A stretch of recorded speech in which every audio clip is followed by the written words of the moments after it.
Exato, a rentabilidade do leilão, ainda hoje que a Selic está alta, é muito superior à Selic. Se for para entrar em um leilão para conseguir a mesma coisa que você consegue lá com a taxa Selic, investimento de renda fixa, não faz sentido.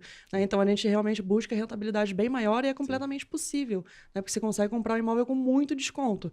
Então você tem uma margem ali significativa de lucro, ainda considerando todos os gastos envolvidos da arrematação até a venda. Entendi, perfeito. Pri, uma dúvida que a gente tem aqui. Muita gente, tipo, que já acompanha a Superbit sabe o que é um leilão, mas eu recebi muita pergunta, porque o nosso blog tem acesso de, putz, assim, de um público enorme que a gente escreve de vários assuntos ali relacionados com leilão. E aí o pessoal fala, não só com leilão, mas com imóveis, tá? Mas assim, o pessoal pergunta, mas o que é exatamente esse leilão de imóveis? Ó, uma pergunta que eu achei muito curiosa, que é assim, o que é um leilão de imóveis? Como funciona exatamente? Ou seja, a pessoa está na dúvida no sentido de como que funciona esse leilão? Por que que o imóvel, o apartamento, por exemplo, ele vai para leilão? O que que acontece nesse caso? Conta pra gente, porque é que nem um carro, né? Você fala, poxa, por que o carro vai para leilão? Às vezes você fala, porque tá batido, ou porque é renovação de frota, e assim por diante, né? No caso do imóvel, como que funciona?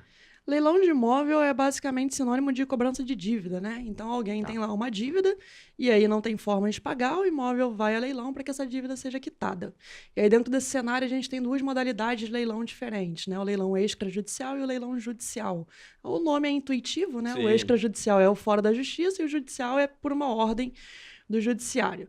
Que a gente tem de cenário do extrajudicial, o tipo de leilão extrajudicial mais comum que acontece, é aquele exemplo clássico da pessoa que vai lá, faz um financiamento, deixa o imóvel como garantia desse financiamento, aham, não consegue honrar aquele financiamento, e aí o banco ou a instituição que emprestou esse dinheiro, pode até ser uma pessoa física, né, com uma garantia ali de alienação fiduciária, perfeito. leva o imóvel a leilão extrajudicial seguindo o mecanismo da lei.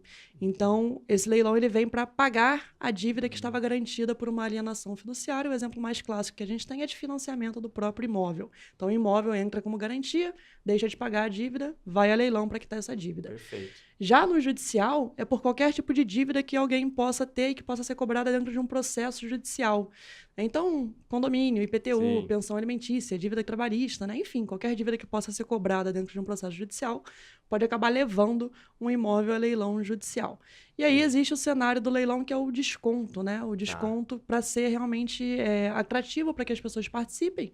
Porque se for para comprar um imóvel em leilão pela média de mercado, não faz sentido, né? Ninguém participa, já que a gente tem um trâmite a mais no leilão em comparação com uma compra no mercado imobiliário tradicional. Então vem um desconto para atrair pessoas para a participação no leilão, e quando a gente tem uma arrematação em leilão, uma dívida vai ser solucionada. Então, um leilão nada mais é do que um mecanismo aí de justiça Ah, para entendi. pagamento de dívidas. É, no final, então, pelo que eu entendo, é normalmente relacionado com uma dívida, né? Sim. E assim, até achei curioso, porque você falou, o principal provavelmente é o bancário, né? Ou seja, o banco vai lá, financia um imóvel, a pessoa não paga, precisa recuperar. E então, toda vez que isso acontece, você precisa jogar esse apartamento em leilão. Ou seja, não é que tipo, o pessoal não pagou uma dívida, eu chego lá e vou arrematar, vou falar direto com a pessoa. Não. Na verdade, é o banco que está colocando esse apartamento para ser vendido em leilão, né? No leilão Ah, extrajudicial é isso. O banco vai lá, segue o mecanismo da lei, né? A Lei 9.514 de 97, para quem sim. tiver a curiosidade de ler, Aí. e aí leva o imóvel a leilão. Lógico que antes de começar o procedimento da lei, é comum que o banco tente lá um acordo, né? Ver se a pessoa vai Sim. pagar. Então, começou, está devendo uma, duas parcelas, o banco vai lá, liga para a pessoa várias vezes: olha, vamos chegar aqui em um consenso, né? Não tem consenso, aí segue o mecanismo da lei e leva o imóvel a leilão extrajudicial. Entendi, perfeito.